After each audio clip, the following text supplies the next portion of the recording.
911 police emergency. A hit-and-run driver left the scene of the crime, but he took something with him, something very important. And he left behind a piece of forensic evidence that microscopically told a story more graphic than any eyewitness could ever have told.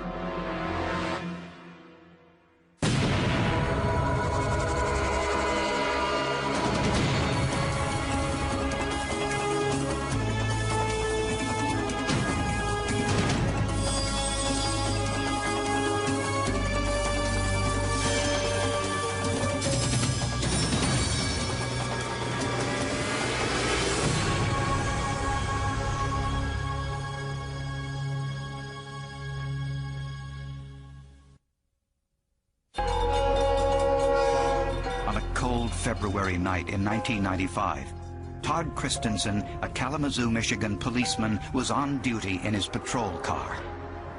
Things had been quiet, and Christensen thought it was going to remain so. I was actually eating dinner in my car, relaxing with a peanut butter and jelly sandwich, when a frantic citizen came up and pulled up next to me. He told Christensen that a man was badly hurt a couple of blocks away. When Christensen got there, the man was alive, but just barely. He was what I call circling the drain. His breathing was not good. He was doing all he could to just suck in air at that time. Major head trauma. The victim, 33-year-old Kirk Hudson, was rushed to the local hospital. When I went into the room and I saw him laying there and his injuries, he just didn't hardly look like the same person. So it was real hard. And my mom was, of course, real upset. That was her only son. So it was very upsetting. Hudson never regained consciousness. He was pronounced dead before police could find out what had happened. When my brother passed away, it affected our whole family. My mom suffered 2 nervous breakdowns. It affected all of us. Kirk's death was the final act in a series of tragedies. He was an unemployed Navy veteran whose 28-year-old wife died of cancer just a few years earlier.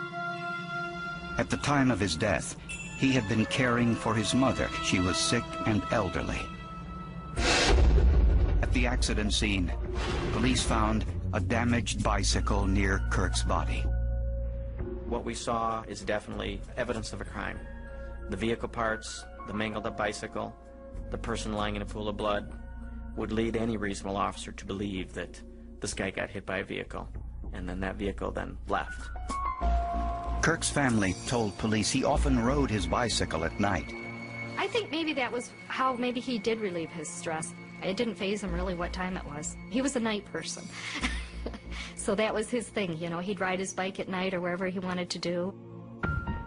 Near Kirk's bicycle, police found a trail of plastic and glass fragments, a small convex mirror, some paint chips, and an antenna.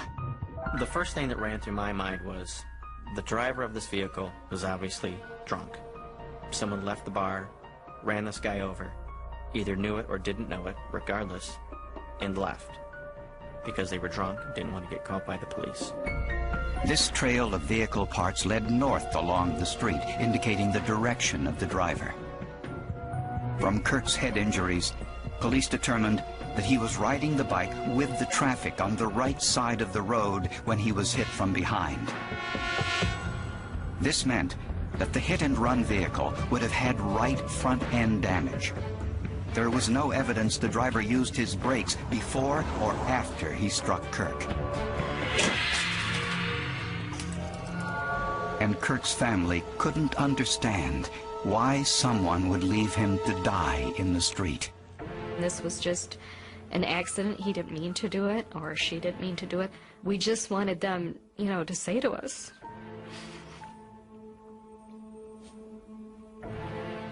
that they were sorry for what they had done, and that they didn't mean to do it. So, that's all we wanted. There were no eyewitnesses to Kirk Hudson's hit-and-run death. But the force of impact left little doubt that the driver who hit him knew what happened. How could they just hit him and then just leave him there? To me, that was just, I couldn't even believe it. I was like, you know, why couldn't they have just stopped? The only clues to the driver's identity were some pieces of truck or car parts left at the scene. We knew that the evidence on top of the ice was fresh, because if it wasn't fresh, it had been frozen in the ice. So all the pieces of light lens, the antenna, reflector lens, any parts of the bicycle, the fresh paint, all sitting on top, we knew it was fresh. Crime scene technicians identified the location of each piece with a numbered marker and then drew a detailed diagram of the scene. Every piece, there were 28 in all, was then photographed. But it was doubtful whether these tiny clues would be enough to identify the vehicle. After I collected things from the scene, I thought that we'd done the best job we could, but I gave it about a 30% chance of ever finding the vehicle that was involved. I didn't think that we stood a real good chance. Among the pieces of the vehicle were also paint chips. One of the chips was a little bigger than a quarter and contained a wealth of information. There were two distinct colors on the chip with a line running through them. It was a tri-colored piece of paint chip. It was a maroon color, a black pinstripe, and moth. That was very unique. That's a two-tone vehicle with a pinstripe. A background check revealed there were very few vehicles sold with that color combination, which raised the possibility that it was a custom paint job. That helped narrow the scope of what we were looking for even more. Next, investigators turned to the shards of orange plastic recovered from the scene. Under the microscope, they found a combination of small cubes and rectangles designed to reflect and shine light. This meant it was most likely from a turn signal or parking light.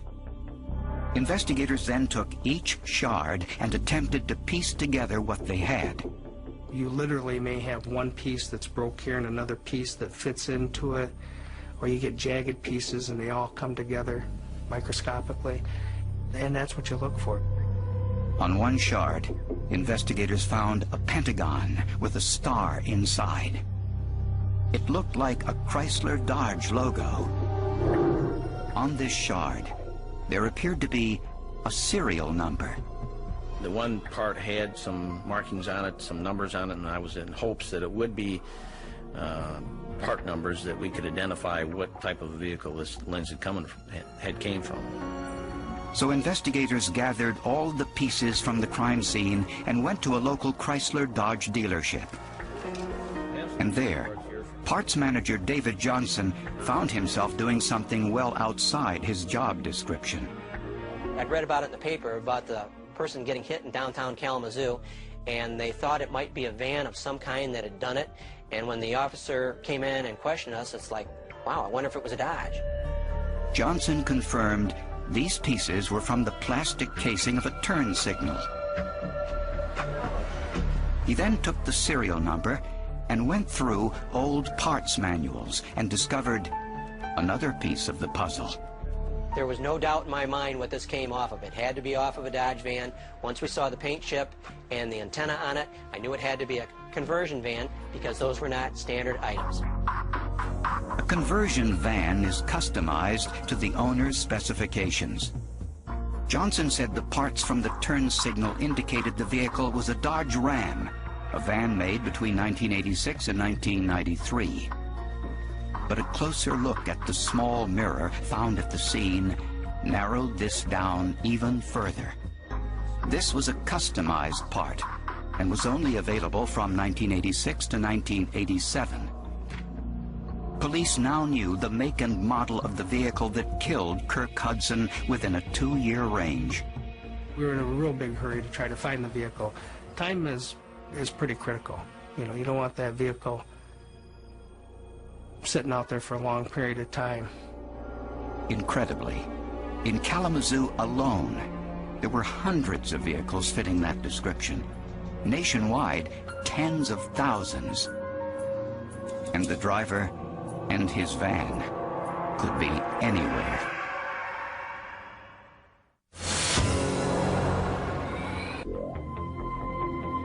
After examining pieces of the vehicle that killed Kirk Hudson, police knew they were looking for a 1986 or 87 mauve and maroon Dodge Ram, a conversion van with a black pinstripe. Police had a list of the hundreds of people whose vans fit the description. It's like looking for a needle in a haystack. It's not an easy thing to do.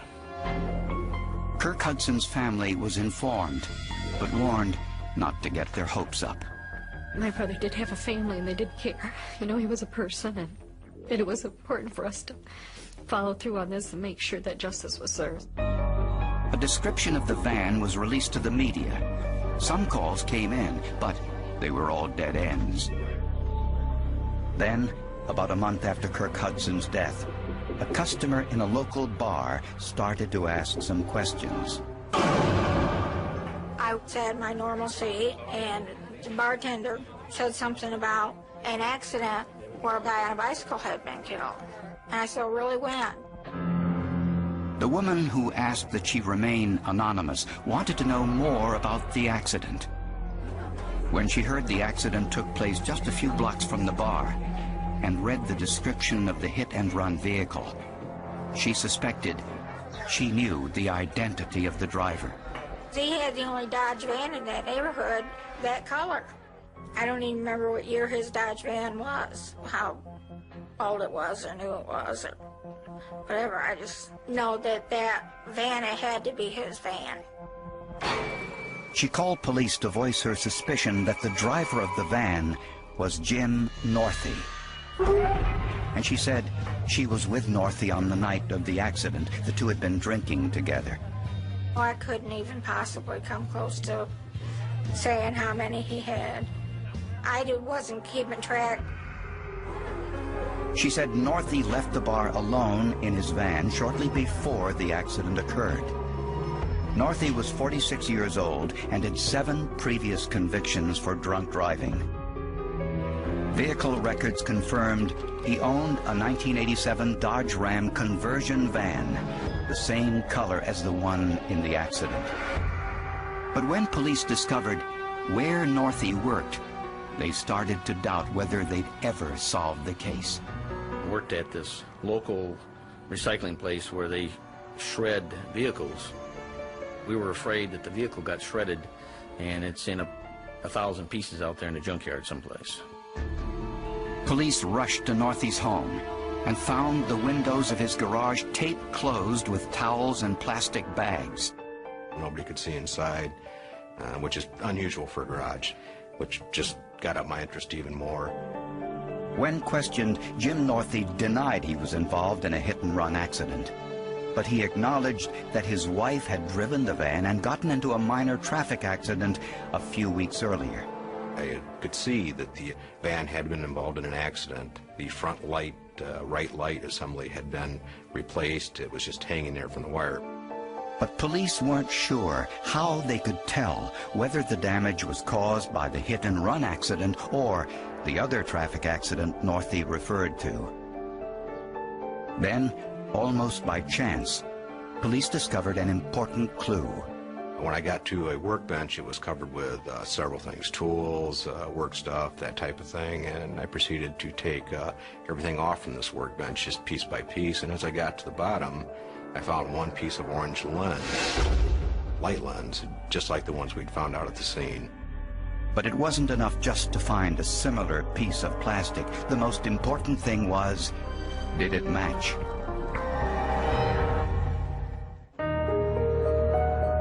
Although Jim Northey denied hitting Kirk Hudson with his van, police confiscated the vehicle and ran it through a series of tests. The first thing we did is we processed the van with luminol. We looked for trace blood. We next processed the van to see if there was any hairs or fibers that came from the victim. But more than a month had passed since Kirk Hudson's death, and there was no biological link between Northey's van and the crime scene. So police turned to more durable evidence, the plastic and paint from the suspect vehicle. A comparison analysis was done on a paint sample from Northey's van. and paint chips from the crime scene. The colors and chemical composition of both samples were identical. The State Police Crime Lab did match up paint from the vehicle and paint from the scene. Next, investigators turned to the tiny chip of plastic they'd found on Northie's workbench. As if they were putting together a jigsaw puzzle, they tried to fit this chip into the turn signal partially reassembled from the crime scene. Incredibly, the piece fit. When an amber lens breaks, the pieces don't ever break the same way again. So basically, we had a fingerprint found at the scene. There was no doubt. This tiny shard of plastic told an important story. It was proof that Jim Northie had removed the broken turn signal lens, placed it temporarily on his workbench, and when he went to throw the broken item away, inadvertently left behind this one tiny piece that matched the broken pieces at the crime scene. Investigators now turned to Kirk Hudson's bike. They placed it next to the suspect van in an attempt to gauge the point of contact. There was a dent in the bicycle that would have been similar from where the van hit it. The same height, the same location, passenger side. Just all kinds of jigsaw puzzle pieces fitting together like a glove. I saw the damage to the bicycle matching up to the van, the parking light lens at the same height as the seat, the color scheme of the van as to what we picked up out there, the antenna. I got that warm, fuzzy feeling that we'd done our job. We'd got the vehicle involved. Based on the forensic evidence, Jim Northie was charged with leaving the scene of a fatal accident. It was good to have the person's name. That was important. Not that we knew him, but just who it was. That maybe, you know, we could get some closure. Northie was offered a chance to plead to a lesser charge in exchange for a reduced sentence, but he refused. The defense team was convinced the tiny bits of plastic and paint assembled by forensic technicians weren't enough to convince a jury. But they faced a major hurdle. Since no one had seen Northie driving, all they had was the physical evidence to put his van at the crime scene. There were no eyewitnesses. And when there are no eyewitnesses, that remains a difficult part to sort out in your mind until you hear all the evidence. The pieces of amber parking light lens that you took from the scene. During the trial, prosecutors spent hours telling the jury how each and every piece of plastic and paint fit together. When completed, it told the story of how Kirk Hudson had been hit and left to die. Scientific evidence is always compelling. Juries love scientific evidence. They watch CSI, they watch your show. This is the rare type of case where we actually have a lot of scientific evidence.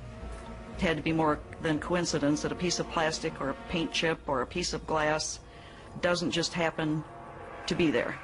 And when they showed them, blew them up, magnified them, it was easy to see how they exactly matched. And that was very convincing as a juror. All of these little markers here that I referred to are pieces of evidence. After a 3-day trial and only 4 hours of deliberation, the jury found Jim Northie guilty. The jury put him behind that wheel beyond a reasonable doubt, and that pretty much is the end of the story. He was sentenced to 4 years in prison. Kirk Hudson's family still grieves, but they're grateful the killer unknowingly left behind the information that led to his capture. I know that all those little pieces came to be one piece that really, you know, helped solve the case. Maybe if this had happened 20 years ago, it might not have gotten solved. But it took all those little pieces to come together to get it solved, so we're very grateful for that.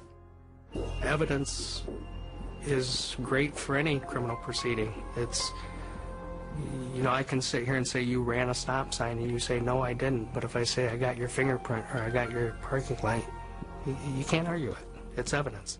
Another moral of this story is dogged police work and investigation, patience, determination can bring people to justice that otherwise might have avoided it.